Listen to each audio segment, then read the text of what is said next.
Bruno K waita Dr Shy musoroze sente. Bwamala sente nozitwala. Gwe kenyini go wazitwala.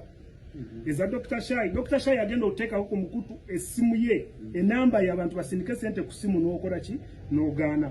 Esa yakakati Bruno K gwayogera mu Dr Shy sente yazigura mu iPhone. Bruno K tugenda kutwala mu court twagala otubulire Shy ngabo yagura ki iPhone 8.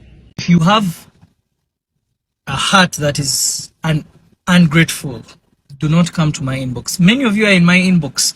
Bino byebintameno kuyamba abantu because now I'm tired. Mwena mwali ku live, this guy mbada sagala muogerako because achali mu pain y'omwana we, but I'm very sure you're the one sending these people. Shy, I don't want to embarrass you, bro. Wali ku live, sente zonna bazikuwa zagenda ku simu yo.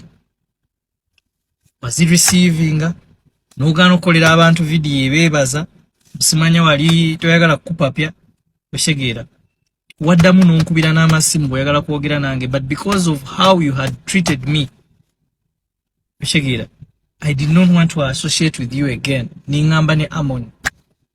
Ansala Amon is my witness. Everyone who was on that live is my witness. Stop blackmailing me. This is the same blackmail you were using on Kisha, the mother of the child.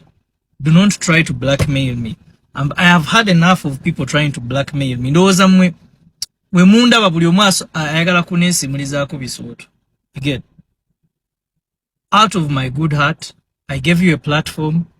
You collected money on that platform. You took all the money. Katisawe nompayirizamu sente tewazifuna. Stop playing sympathy cards. You're the one sending these guys. Warn your friends, this guy, because I've seen a video of you with this guy. Either Anonia likes or whatever. I don't know what he's doing. Whatever he's doing, do not try me. You get. I said Sheila Price told me, and Sheila also repeated it herself, that she found you with 2 iPhone 17s after you were from the Chibozi, like 3 days. Sheila talimba, and she will come out and testify. If you want us to go that road, Ochali munaku blood, like Ochali, you are still grieving the loss of the kid. But don't blackmail me, bro. Do togezana ko blackmailing muganda wange.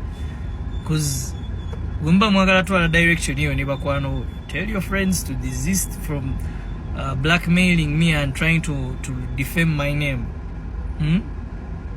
Mwegendereze baganda bange. Balaba mujjirira.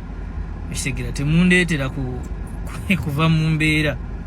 Ate temutu teeka nnyo wansi guys. Musima Joni yayogera ku butambi.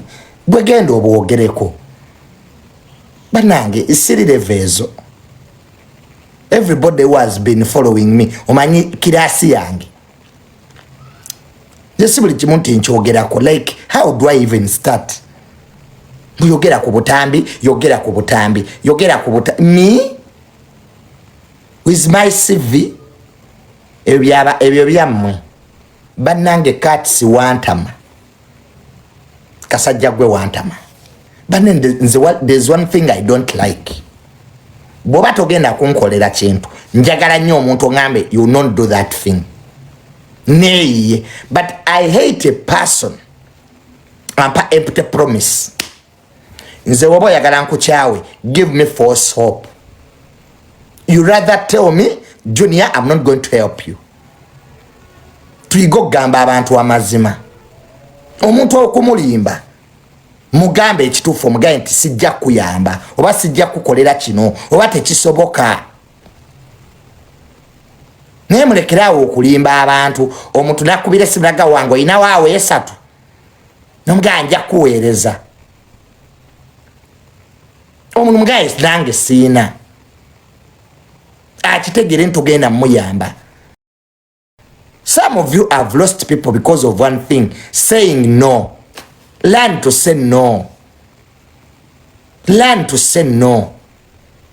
Ni ako kakatsi kantama. Kyokka kyasinga okunnuma nakalaba kawuubye embaliga kagenze kawadde ba YouTube abalala interview omweke yogereze bye bya sirimu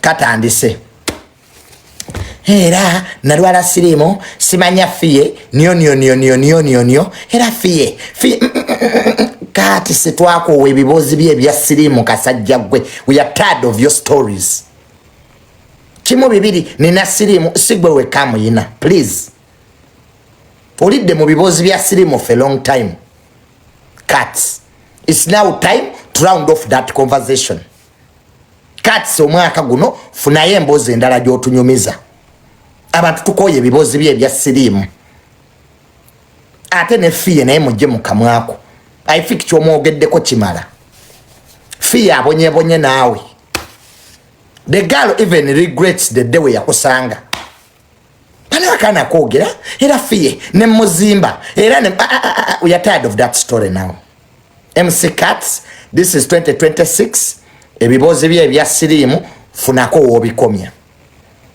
tebikyali fani tebikyatunyumira oyagala nnyo okweraga nti oli wa mutima mulungi naye ng'ate olina omutima omubi kavubuka gwe nze wantuuka wano